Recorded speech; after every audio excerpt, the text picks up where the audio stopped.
This dinner is what I like to call poor man's comfort food. It got its name growing up from humble beginnings, and this was a staple in my mama's cooking. We truly didn't have much, but we ate good, and she made the best out of what we had. You're going to need to use 2 pots for this dinner. In the first one, 1 to 2 pounds of ground beef, a whole diced onion, and while you're browning it, you're going to add salt, pepper, garlic powder, onion powder, and just season to your own taste. There's no wrong way to do this. In the other pot, you're going to bring that water to a boil because we're going to boil some pasta. Now, being a poor man's dinner, you can use any pasta you have in the house. For us, we always used egg noodles.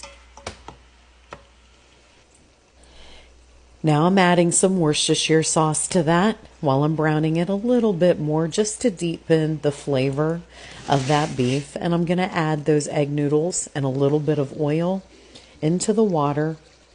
Growing up, I was cooking from the time I could probably balance on top of a chair and cook at the stove alongside my mama.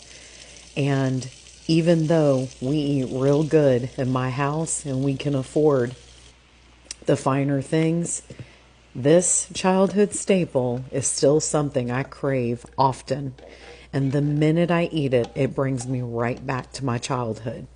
Now to that drained, browned ground beef, you're going to add a whole can of cream of mushroom. You choose any one you want. Now, depending on how things are going, if you have milk, you add the equal amount of milk to it. You don't have any milk, use water. And that's where the idea of this poor man's comfort food came from. Sometimes we used milk and sometimes we had to use water. And guess what? It was good no matter what. I added a little more of that Worcestershire sauce just to deepen the flavor. It actually brings out the mushrooms a little bit more, but that's optional. Once the noodles have finished, you're going to add it to a bowl and top it off with what Mama called stroganoff. Now today, I know this is not traditional to make stroganoff, but that was my mama's poor man's version of stroganoff. It's funny because I love it. If it's during the summertime and I make this, I top it with fresh tomatoes out of the garden. No matter what, I hope you enjoy this childhood favorite.